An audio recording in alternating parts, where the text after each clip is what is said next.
Welcome to 3 Words Can Stop a Scam, a basic survival podcast for anyone looking to avoid scams and deceptive marketing. I'm Dave Grillo. For 20 years, I coordinated a consumer awareness and fraud prevention program for the Shrewsbury Council on Aging in Shrewsbury, Massachusetts. I now volunteer for a senior citizen fraud helpline. I am not a professional, but I do obsess over how I can help keep fraud and scams from hurting people, especially the innocent and vulnerable. Maybe through this podcast, I'll even help you. Episode 1 will introduce the 3 words and explain their importance. Subsequent podcast episodes will discuss the things that we all do to get ourselves in trouble. And I will specifically look at how we are tricked while watching television, while using our phones and the internet, when we answer the door, look at our mail, when we donate, and when we invest. I believe that just 3 words can help you to be safer. So please join me as I offer a simple guide to avoiding scams and deceptive marketing. Episode 5, Resources, the 3rd word.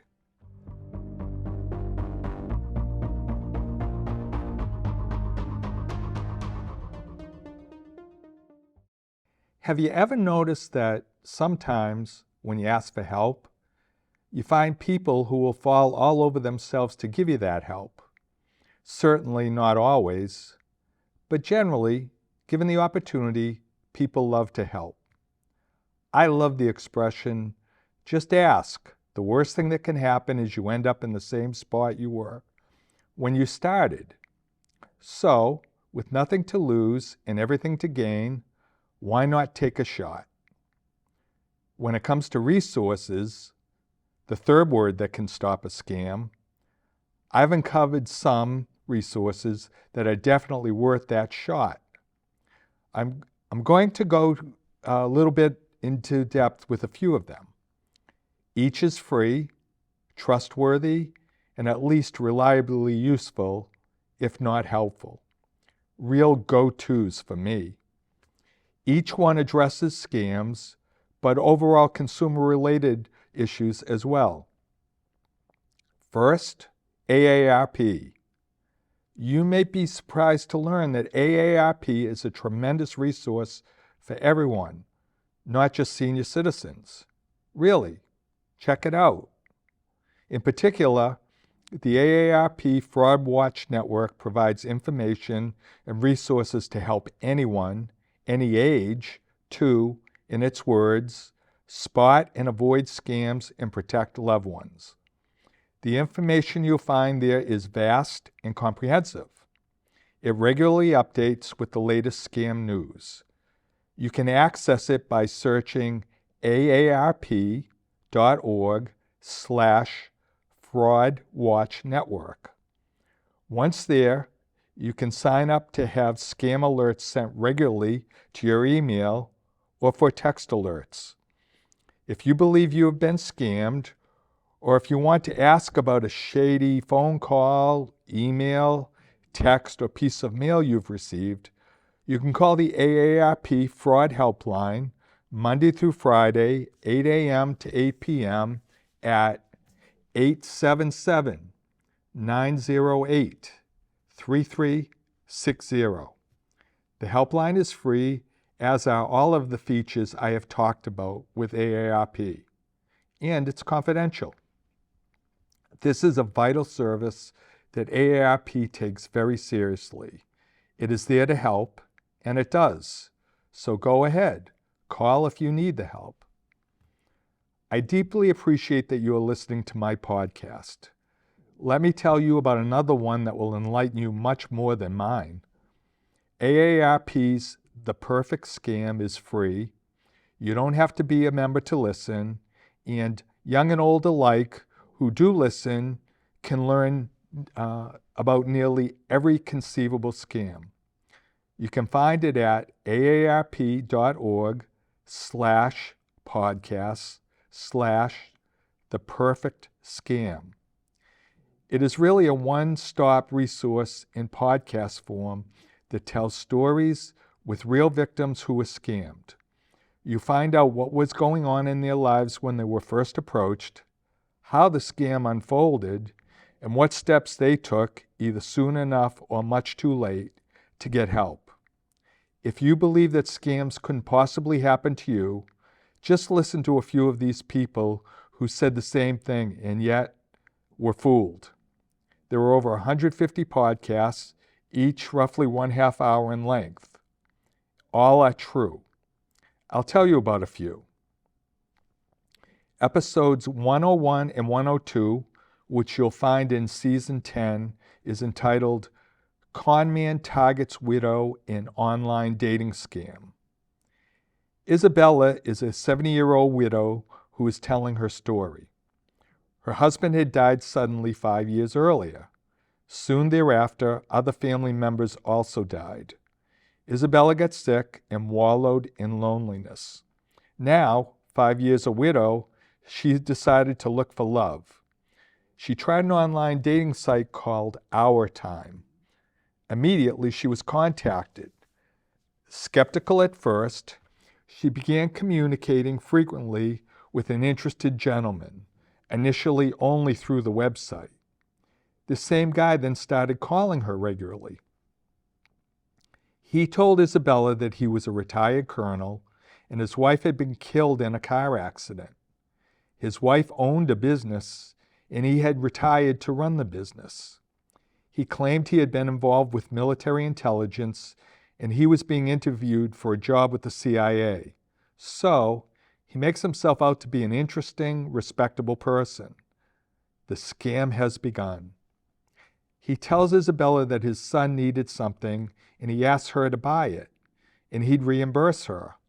All the while, she still hasn't met this man in person. Nevertheless, she makes the purchase. Her guy says they'll finally meet in a week, but then he can't because he says he's been ordered to do a military assignment in Afghanistan. She starts to question him, but relents and accepts his explanations. He then calls from Afghanistan, supposedly. He sounds upset, claims he has lost a valuable military camera, and he desperately needs her to help replace it.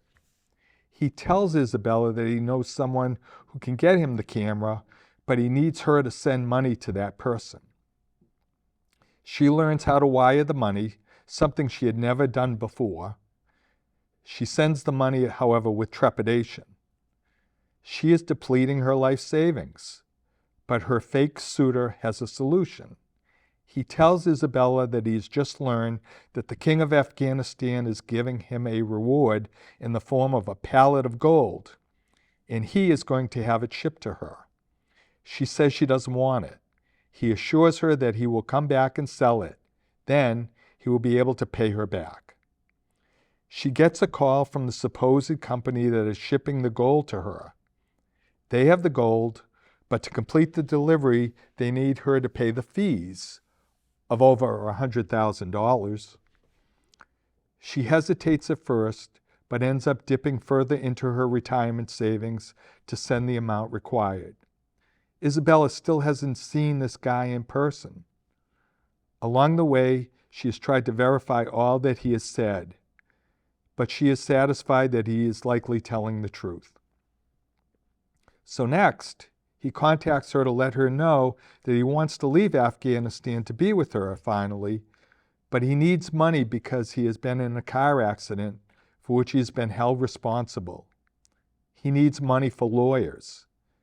Isabella has run out of retirement money, so she takes out a home equity loan to help him.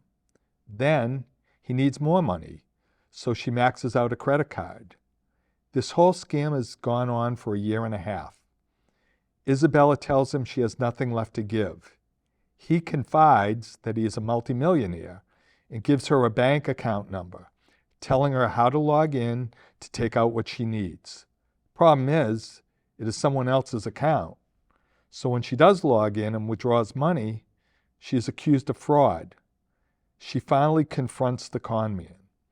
She has come to realize that his online face has been photoshopped onto a military man's uniform body. She's broke and broken. He stops contacting her. This is a true story. The details are so representative of what is called the romance or dating scam that I wanted you to hear it and how it typically plays out. Listen to this 2-part podcast to catch the full story. Again, it's Season 10, Episodes 101 and 102. The romance or dating scam victimizes old and young alike. Isabella had contacted a dating service, but sometimes con men just call women or men they have either targeted or just randomly selected. They can be quite adept at sizing up potential victims. In this digital world we live in, it is so very easy to find out enough about mostly anyone to be able to then, with cunning and bad intentions, persuade an ongoing conversation. Hey, they know so much about you and seem so sincere. Once you're hooked, they move in. They clean you out financially and emotionally. And then they are gone. Their tracks all a mirage. If you study romance scams, you notice a pattern. The con man finds someone, either through a dating site or otherwise, who is vulnerable and often lonely. The relationship develops by design over time, online or by phone, so as not to scare the victim away. A photo may be shared with the victim, but it often isn't that of the con man, or, as with Isabella, it is altered. There is always an excuse for why they can't meet in person. Yet, there is always a crisis or series of them in which the con man needs immediate financial help. Or, it might be, a would-be suitor can help put their target into a can't-miss high-return investment opportunity. With their help, of course. Cryptocurrency is the current rage as far as that goes.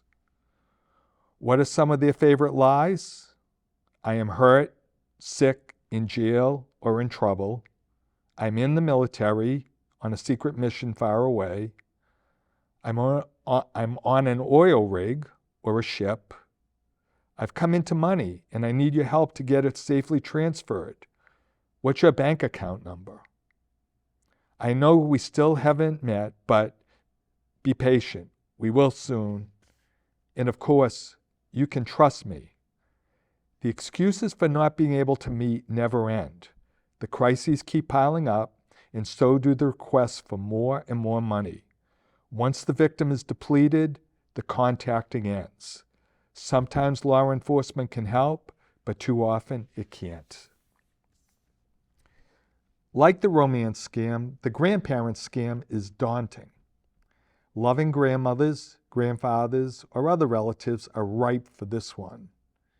Episodes 146 and 147 of AARP's The Perfect Scam podcast is called FBI and Grandmother Bring Down a Crime Ring. Again, this is a true story. Susan Donald, who lives in San Diego, gets an urgent call from someone who claims to be her 18-year-old grandson.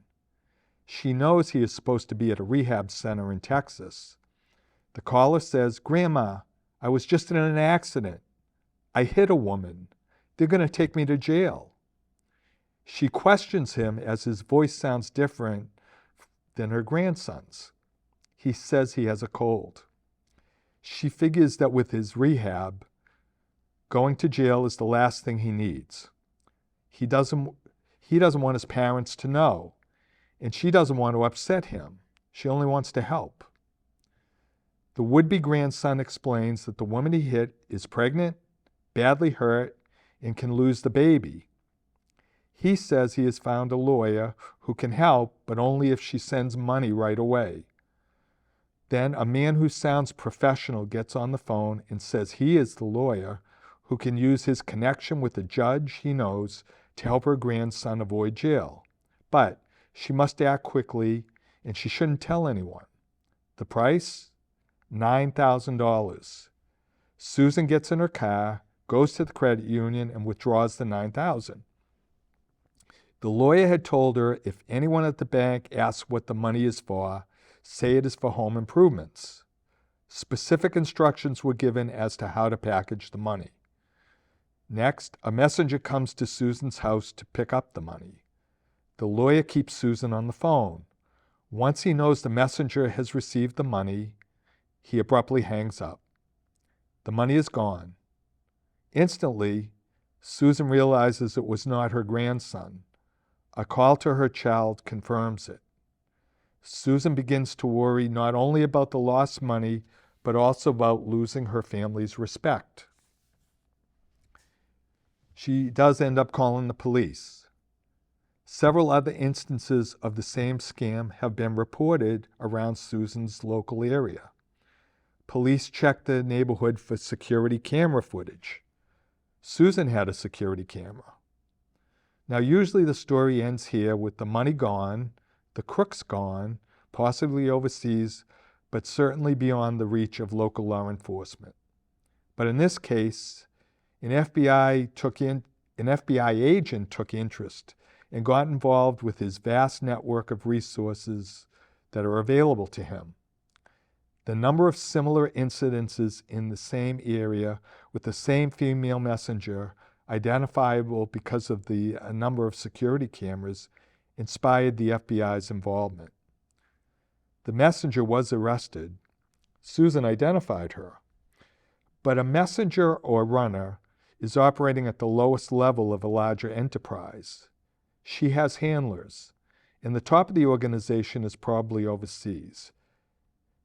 The messenger may not even honestly know where the money ends up, but she is richly rewarded for her part in the scheme. She gets to keep some, and she sends the rest.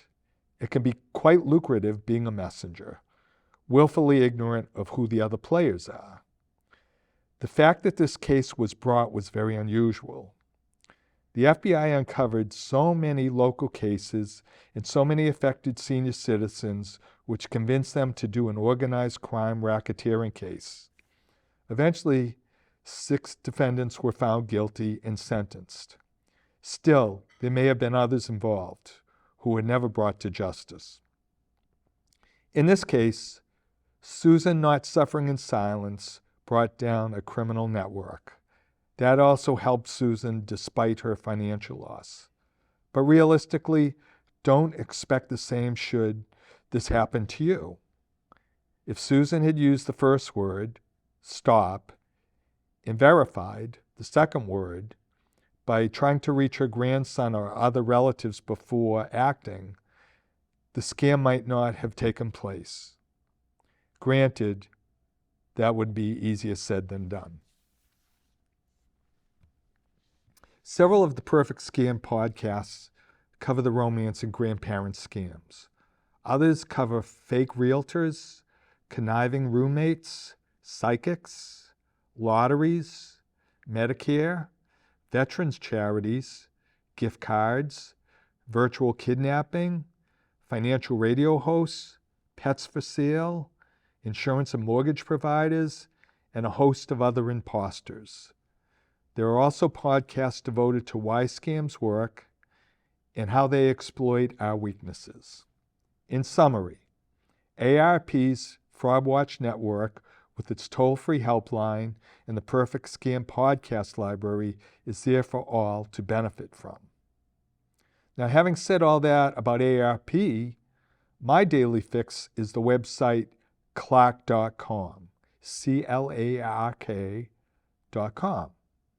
It's free, and like me, you can sign up to receive emails that cover virtually every topic that could affect you as a consumer.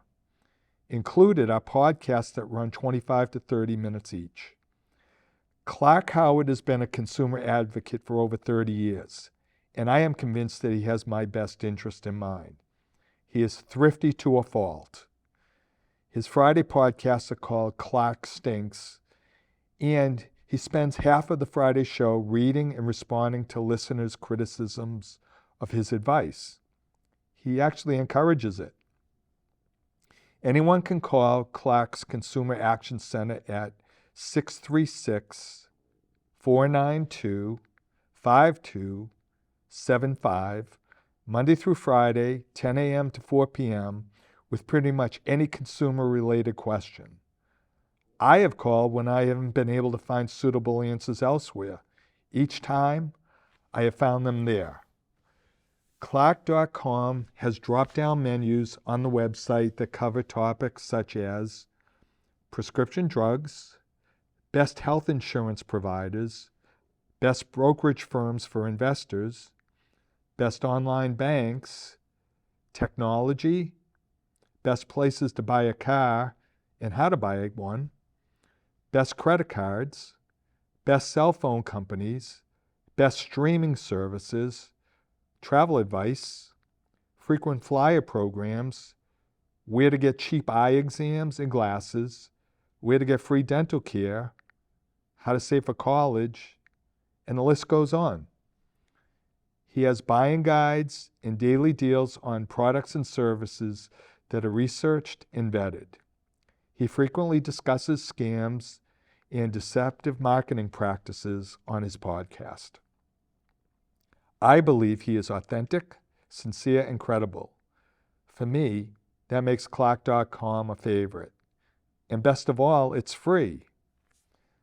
Another favorite I subscribe to, and it's also free, is consumerworld.org, a website from which I receive new content every Monday, which is sent directly to my email. Edgar Jaworski, aka Mr. Consumer, is a longtime consumer advocate.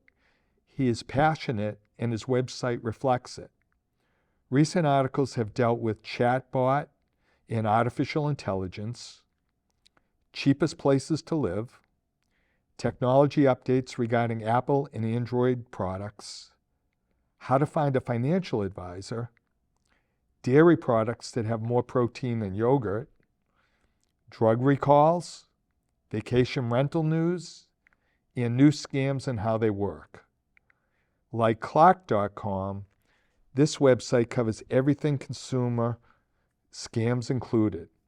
It also lists a bargain of the week, and it holds a library of original articles. I trust the information and advice found on consumerworld.org. The Federal Trade Commission is the government agency that regulates commerce. It actually has a very useful website at ftc.gov. Once there, you can learn about fraud, report it, and sign up for consumer alerts. You'll also find a vast library of videos covering almost any topic of interest to consumers, particularly scams. You can also call the FTC at 202-326-2222 for assistance. When it comes to technology, I suggest two useful resources. CNET.com, that's the letter C, N-E-T. CNET.com gives comparisons and product reviews of computers, cameras, TVs, gaming systems, headphones, home entertainment, and most other technology products. It provides helpful product evaluations and offers a price finder feature. It also gives the latest news from the world of tech. The other technology website I strongly recommend is Komando.com. That's Komando.com. Kim Komando has been giving tech advice you can trust for decades, first on the radio and now on her website. She shares how-to advice, do-it-yourself videos, and product reviews. She also has a podcast. Many local newspapers and TV stations have reporters assigned to respond to consumer complaints. The power of the media in resolving individual complaints makes this avenue worth considering. In summary, I have tried to highlight some resources I trust, and I believe you can as well. They, along with friends, family, trusted acquaintances, and local agencies responsive to consumer issues, are the foundation of the third word, resources. And resources are often the key to verifying, the second word that can stop a scam. Next time, money and investing.